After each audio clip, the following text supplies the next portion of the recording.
یار مجھے ایک بات سمجھائیں, کوئی اللہ سے جنگ کر کے جیتا ہے؟ بربادی ہونا ہے نا. ہم نے بڑے بڑے لوگوں کو دیکھا, محل بنائے, فیکٹریاں بنائیں, امپائر کھڑے کر دیے, اور ایک وقت آیا کہ ایک ایک کر کے سب بک گیا. کیوں؟ پیچھے کیا تھا؟ سود تھا. مجھے بتاؤ, اللہ سے جنگ کر کے بربادی ہونی ہے, ٹھیک ہے نا. ایک تو دنیا میں نقصان الگ ہے, آخرت کی بربادی الگ ہے, اللہ سے جنگ ہے. لیکن یہ ساری چیزیں ہونے کے باوجود شیطان جو دماغ میں خیال ڈالتا ہے نا, وہ بڑا عجیب سا.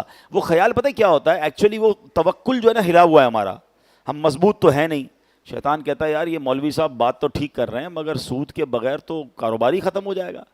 جھوٹ نہیں بولوں گا تو مال ہی نہیں بکے گا, ملاوٹ نہیں کروں گا تو لے گا کون مجھ سے؟ اچھا پوری مارکیٹ جھوٹ بول کے مال بیچ رہی ہے, میں اکیلا سچا ہوں گا تو مجھ سے کون خریدے گا؟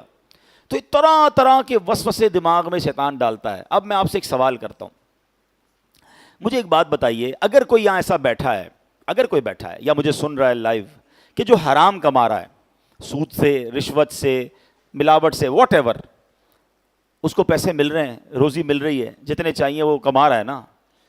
میرا سوال یہ ہے کہ جو اللہ کو ناراض کر رہا ہے اسے پھر بھی مل رہا ہے, اگر کوئی اللہ کو راضی کرے گا تو اس سے اللہ روک لے گا؟ مجھے جواب دینا ہے. اچھا رزق دینے والا کون ہے؟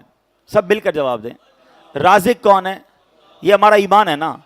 تو اللہ کو ناراض کر رہا ہوں اور روزی روٹی مل رہی ہے, حرام مل رہی ہے, میں حرام چھوڑ کر اللہ کو راضی کر کے حلال کی طرف بڑھوں گا تو کیا وہ رب میری روزی روک لے گا؟ یا تو پھر میرا ایمان نہیں ہے کہ اللہ کے سوا معاذ اللہ کوئی اور روزی دیتا ہے. جب ایمان یہ ہے کہ رب نے ہی روزی دینی ہے تو پھر تو ختم ہو گئی نا بات. ناراض کر رہا ہوں, پیسے مل رہے ہیں, ارے راضی کروں گا اور ملیں گے, برکت والے ملیں گے, رحمت والے ملیں گے. اب تو پیسہ آتا ہے, بیماری بھی ساتھ آ رہی ہے. حرام کا پیسہ تو آ رہا ہے, ٹینشن بھی ساتھ آ رہی ہے, دوائیاں آ رہی ہیں. جب حرام نہیں کماتے تھے تو اتنی دوائیاں نہیں کھاتے تھے, اب پتہ نہیں کتنی دوائیاں نیند نہیں آتی لوگوں کو, ٹینشنیں الگ ہیں, بچوں میں لڑائیاں الگ ہیں, فیملی میں جھگڑے الگ ہیں, پیسے بہت ہیں, بچے فرما بردار نہیں ہیں.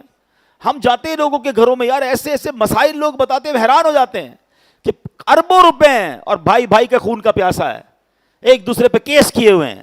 کیا فائدہ ایسے پیسے کا یار, کہ بھائی میرا نہ رہا, بہن میری نہ رہی, میں ماں باپ کا نہ رہا, ماں باپ میرے نہ رہے, ماں باپ کے ساتھ بچے لڑ رہے ہیں. تو یہ کہیں حرام کا پیسہ تو نہیں ہے کہ جو ہماری فیملی لائف کو ختم کر گیا, جو ہماری محبتوں کو ختم کر گیا, جو ہمارے سکون کو غارت کر گیا. بتاؤ پیسہ کس لیے کماتے ہو؟ سکون کے لیے نا. پیسہ ہے اور سکون نہیں ہے تو کیا کرنا ہے اس پیسے کا؟ پیسہ استعمال ہی نہیں کر پا رہے, اتنی بیماریاں ہیں, تو کیا کام اس پیسے کا؟